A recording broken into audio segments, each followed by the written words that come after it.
Large concept models, or LCMs, are generative AI model architectures that operate on concepts rather than tokens. In my previous video, I gave an overall introduction to LCMs, the base architecture behind them, and some similarities and differences they have with large language models, or LLMs. Some of you wanted a more in-depth video, so here's a paper walkthrough based on a recent research publication, Large Concept Models, Language Modeling in a Sentence Representation Space. As the authors mentioned, their motivation for developing a new conceptual model architecture was the large language model's limited ability to replicate human like processing information at an abstract level and beyond single words or tokens. This top down approach to explicit reasoning and planning at multiple levels of abstraction helps humans with solving more complex problems by segmenting overall ideas first and then by adding details to refine those ideas. As I have previously discussed, most language models generate information one token at a time by using the previously known tokens or context to predict the most plausible next token in the sequence. This new concept model proposes a unique explicit semantic representation, which they call concept. If you're new to this topic, basically semantic units deal with the higher representation of meaning for word forms. For example, the words watch, hour, soon, and yesterday can be represented by the semantic concept of time. But before we continue with the rest of the discussions in the paper, I wanted to point out that the idea of using concepts for processing and generating information is not totally new. One of my viewers brought this article to my attention, which was written in 2010. The work introduces a conceptual language understanding engine, or CLUE for short, for processing natural language using concepts. There have been also some previous works done on concept representation learning systems, such as this work on concept oriented deep learning, or CODL, which claims to overcome several limitations of deep learning, involving concerns of interpretability, transferability, contextual adaptation, and huge training data requirements. But one issue with many older models is that they were in whole or in part based on some deterministic algorithms. And as you know from my channel, there are limited ways we can make a model contextually understand text by using only rule-based algorithms. Whereas more recent concept-based AI models use deep learning approaches to conceptual representation, often by using semantic segmentation, as well as concept graphs, such as the Microsoft Concept Graph, which uses text mapping into semantic concept categories. Meta's LCM works in similar ways, except that the concepts are represented as sentences and concept mapping happens in an embedding space, as you can see in this image, where 5 concepts or sentences are mapped into 2 in the SONAR sentence embedding. In this summarization example, these 5 sentences representing concepts are: Tim wasn't very athletic, he thought that would change if he joined the sport, he tried out for several teams, and he didn't make the cut for any of them. And then map them into these 2 sentences or concepts. Because he was not very athletic, Tim couldn't join teams to improve, so he decided to train on his own. This reasoning in the embedding space reduces the concepts before further processing them in the next step. Working with concepts in an abstract embedding space also means the model could operate independent of language and modality, as you can see in this LCM architecture, where the input words are segmented into sentences and encoded with a concept encoder such as SONAR to produce a sequence of concepts in a sentence embedding that we just saw in that example. The large concept model then processes this sequence of input concepts and generates a sequence of output concepts, which are again decoded by SONAR to finally convert to the output words or subwords. If you remember earlier, I mentioned that the embedding space in LCM is independent of language and modality. This is because these 2 concept encoder and decoder units are not trained in any specific language. So once the output concepts are generated, they can be converted into any language and modality without the need to train the model again for those languages and modalities. This structure, based on the hierarchical reasoning, solely operates on concepts, so it can handle longer input and generate longer output sequences at the 2 ends and is more generalizable in zero-shot attempts. In the rest of the paper, they give more details about the components of the architecture and how they operate. For example, they show that the embedding space in this LCM is based on the semantic similarity metrics such as XSIM. If you're new to this, basically semantic similarity between two words was traditionally captured by metrics such as cosine similarity, which is the cosine of the angle of the two words vectors in a vector space. For example, the two words soon and tomorrow are more similar because the angle of their vectors is closer to 0, so the cosine of this angle becomes closer to 1. Compare this to the two words soon and late, where their vectors are pointing to opposite directions, so the cosine similarity is closer to -1.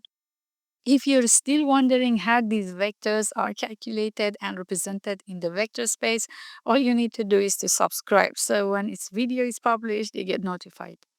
Now, back to our LCM paper. The XSIM is another measure of semantic similarity, but this time for sentences rather than words. This figure shows the encoder-decoder architecture of SONAR for sentence embedding, which uses the mean squared error as the loss function at the embedding bottleneck layer. As you can see in this table, this LCM model with SONAR embedding supports 200 languages as textual input and 76 languages for speech input, as well as experimental support for American Sign Language. This multilingual capability is significantly larger than state-of-the-art LLMs such as Gemini, GPT, Claude, and Llama 3. To train this LCM model with SONAR embedding, raw text must be converted to sentences. This is the most important part of this conceptual model because unusually long and complex sentences, especially from the scientific text in the training dataset, could affect the accuracy of the sentence segmentation step. The two methods of spaCy segmenter and segment any text or SAT have proved to be more reliable options for complex sentences, plus breaking down longer sentences into smaller ones with a rule-based algorithm.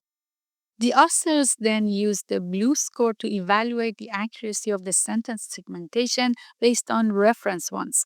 This figure on the right shows an improved accuracy for the quality of the sentence segmentation, especially for sentences longer than 250 characters.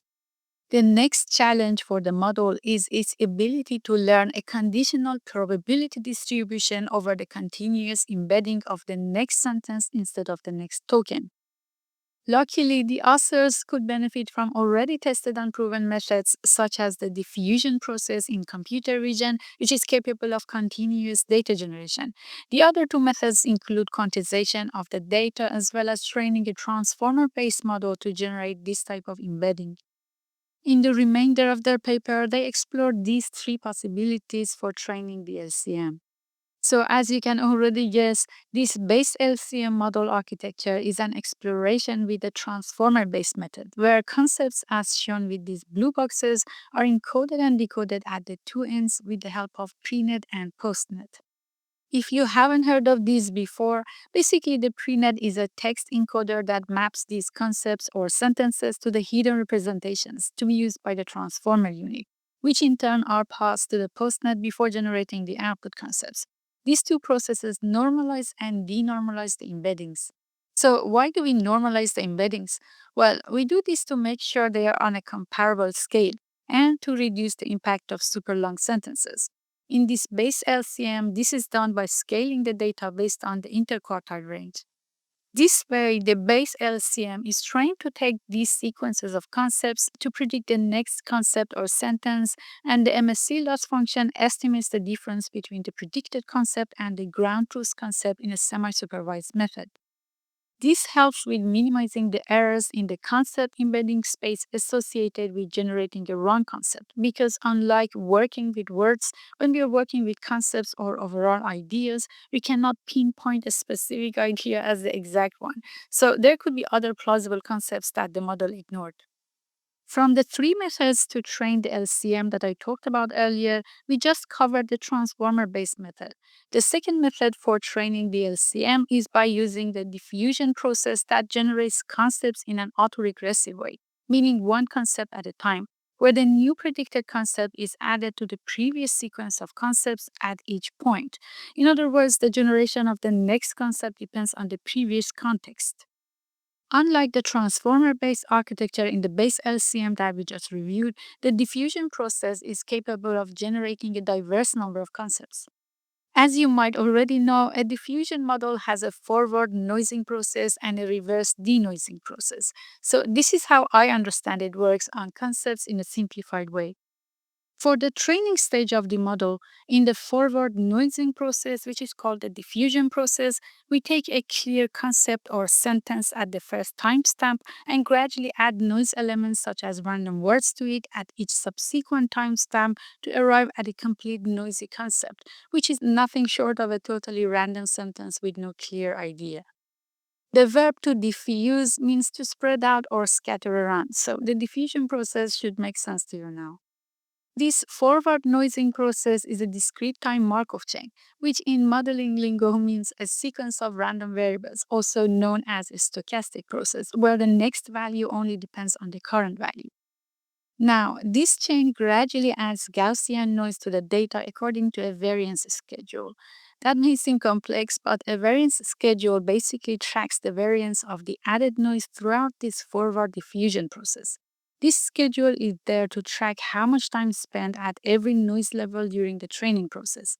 Cosine, quadratic, and sigmoid are three types of noise schedules.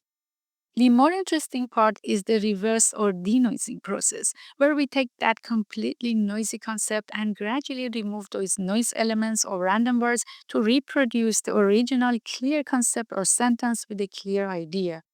The reverse or denoising process is also a Markov chain, but with learned Gaussian transitions, which are learned to reverse the diffusion process and remove the noise in those noisy concepts or sentences generated during the previous stage.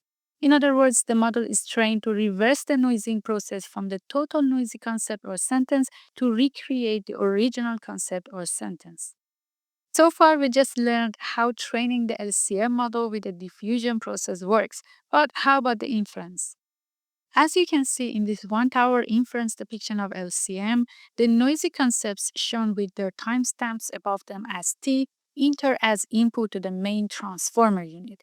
This transformer decoder model with a causal multi-head self-attention predicts the next clean sentence embedding based on the previous clean sentence embedding shown with these zero cells. This unit, as before, is wrapped with the PreNet and PostNet to normalize and denormalize the sentence embeddings. Then the generated output concept is compared with this ground truth concept. That's why you see a sequence of noisy concepts in the darker blue cells followed by clean concepts in the lighter blue cells. The attention mask in the transformer block attends to these gray clean sentence embeddings. The two-tower diffusion LCM also works in similar ways, except that here it's made up of two units, a contextualizer and a denoiser. The contextualizer's job is to encode the previous context, and the denoiser's job, as you guess, is to denoise a noisy concept or sentence embedding. This separation of units allows the encoding of the previous context to be separated from the diffusion of the next embedding. So basically, in this first transformer unit, we encode the clean concept embeddings.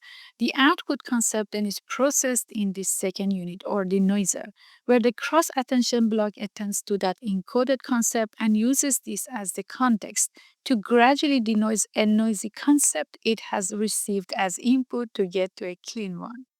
So far, we covered training with the Base-LCM and the diffusion-based LCM. The last one in this paper is training a quantized LCM. Remember from my earlier explanation that the challenge for LCMs is continuous data generation. Here's where quantized LCMs come to the scene with learning quantization of the data before modeling on top of discrete units. In this method, a technique called Residual Vector Quantisation or RVQ is used to discretize SONAR representations or those sentence embeddings. In simple terms, quantization maps continuous values to smaller discrete values. Then the SONAR decoder decodes those quantized embeddings. The model iteratively generates these embeddings conditioned on left context sentences, minimizing the mean squared error between prediction and target embeddings. As you see in these tables of comparisons between different LCM architectures across four corpora, One-tower diffusion LCM as well as quantized LCM show higher contrastive accuracy overall. We also see similar results in instruction tuning evaluation for quantized LCM and diffusion models with coherent outputs close to the trained llama model. So far, we've seen how different concept models are trained and the results at inference. But the question we keep hearing is how these LCMs are actually different from state of the art LLMs in performing different tasks. Perhaps the highlight of large concept models compared to most LLMs is their capability of explicit reasoning, which is often associated with higher level planning in humans. For example, when we want to solve a more complex problem or write a long piece of text, we first try to structure a higher level plan, such as an outline of how to do the task with steps, and then refine it to arrive at a methodology to execute each step. Most state of the art LLMs can do some forms of outlines and summaries of the target first, but as the output gets longer and longer, there is a higher chance of hallucinations and the LLMs not sticking with their own outline of doing the task. While the LCM has an explicit reasoning architecture called the Large Planning Model or LPM, which creates a high level overview of what should be generated next given the prior context, and even extends the concept as a sentence to a paragraph. This means that LCM takes both the previous context as well as this explicit planning architecture into consideration when generating long responses. For example, the model predicts autoregressively a sequence of concepts followed by a break concept, which represents a natural topic cadence such as a paragraph break. Once the break concept is predicted, the large planning model or LPM generates a plan in order to condition the LCM for the prediction of the subsequent sequence. The model then continues generation as usual, conditioned on both the prior concepts and the proposed plan. There are multiple other areas of advantages of LCMs over LLMs, such as being language and modality agnostic and therefore requiring significantly less additional training. The rest of the paper discusses additional results on different tasks, including the setup for explicit reasoning, as well as additional information about tuning hyperparameters that I will leave you to it. But the description of LCM architecture wouldn't be complete without mentioning the limitations. As the authors mentioned, the SONAR sentence embedding model has been trained on the bytext machine translation data, containing rather short sentences. This can negatively affect global geometry for finding similar sentences or concepts. This also means that LCMs may not be able to accurately predict sentences when the context is full of links, references, numbers, and code data. There are other trade-offs and issues such as the challenges to assign accurate probabilities to whole sentences compared to discrete tokens in LLMs, the possibility of longer sentences containing multiple concepts rather than just a single concept, as well as challenges around multilingual and multimodal conceptual units for generalization. All in all, I think this model architecture is a really good first attempt at concept modeling, and I believe future research will quickly build on this architecture to improve its limitations. I know this video became much longer than my previous ones because you wanted a more in-depth walkthrough of the paper. But if you're looking for other very important AI papers that you need to know, check out this video.